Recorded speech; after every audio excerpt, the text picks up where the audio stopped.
La historia que les cuento hoy sucedió hace 40 años atrás, en Paraguay, en una compañía llamada RI3 Corrales. En esa época tenía una novia que vivía como a 8 kilómetros de mi casa. El trayecto era un camino rural, en partes boscoso y en partes con campo abierto a los costados. Me iba siempre a caballo. Ese trayecto también involucraba pasar un riachuelo, a través de un puente de madera avejentado. La primera vez que pasé por el lugar, reparé en una cruz con un paño tan viejo que se hallaba totalmente adherido al hierro oxidado. No me extrañó el hecho de que hubiera una cruz, puesto que hay muchas en la vera de los caminos de mi país, de gente que se encontró con desafortunados finales. Lo que me llamó la atención fue que no había ni rastros de que alguna vez le hubiesen prendido alguna vela o le hayan dejado una flor. Nada. Solo era la cruz sin más, justo donde terminaba el puente, al costado del camino. Así que siempre que llegaba hasta ese punto, me persignaba y comencé a llevarle de tanto en tanto una flor.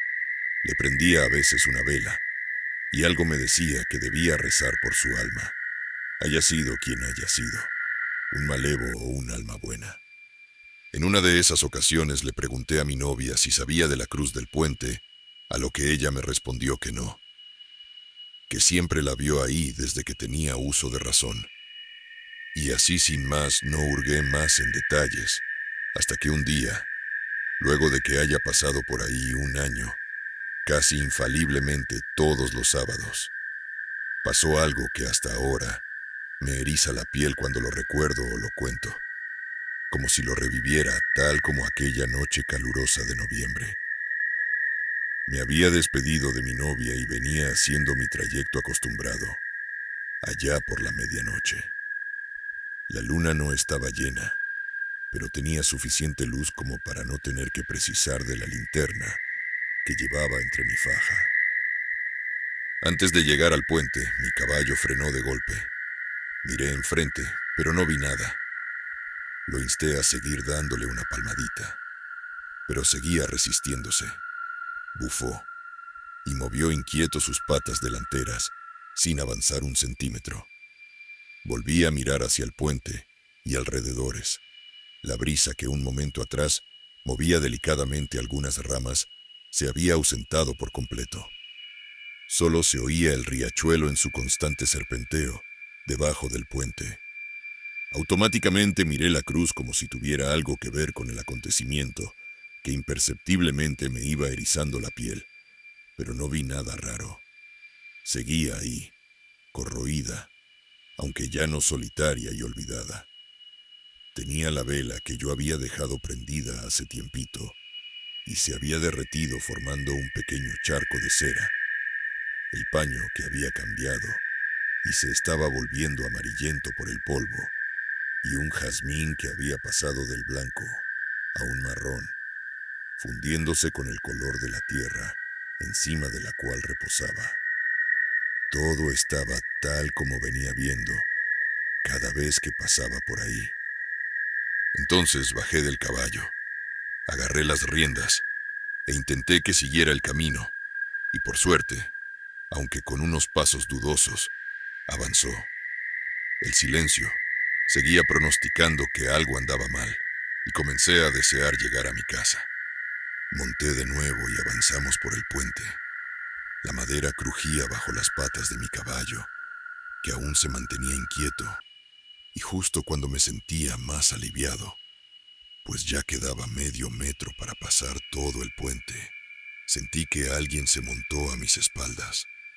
De golpe, sentí su cuerpo frío y mojado.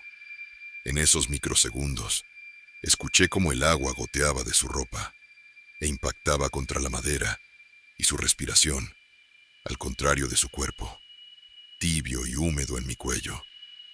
No podía pensar en nada. Creo que el pavor hizo que mi corazón bombeara todo el lote de sangre de mi cuerpo a mi cerebro, y luego hasta la punta de mis pies, para arriba, para abajo, alternadamente. desprogramando su curso habitual. No respiré, porque en ese momento nada fue tan importante como para recordar hacerlo, ni tan posible como para poder hacerlo. Mi caballo dio un brinco.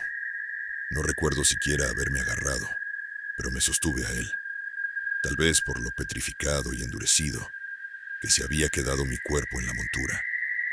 Bufó una única vez antes de correr. No recuerdo nada más, solo que en un impulso indeseado volteé a mirar atrás y allí estaba ella, al pie del puente, mirándome, chorreando agua de su ropa enmohecida. Mi respiración había vuelto entrecortada y mi corazón exudaba de miedo. Tenía los cabellos pegados a sus mejillas y parecía faltarle mechones, pero a pesar de ello y de su rostro a su lado, tenía una mirada tierna. Era flaca, pero con el vientre levemente abultado. En medio de mi horror, pude sentirla. Pude sentir que no me quiso asustar, que solo quiso hacerme saber que ella me ve al pasar, que ve la vela que le prendo, escucha mi plegaria por la salvación de su alma, que sabe que quise saber quién era. Y sobre todo, supe que quería contarme ella misma su historia, que un día, el miedo a la incomprensión la hizo tomar una dolorosa decisión con consecuencia irreversible.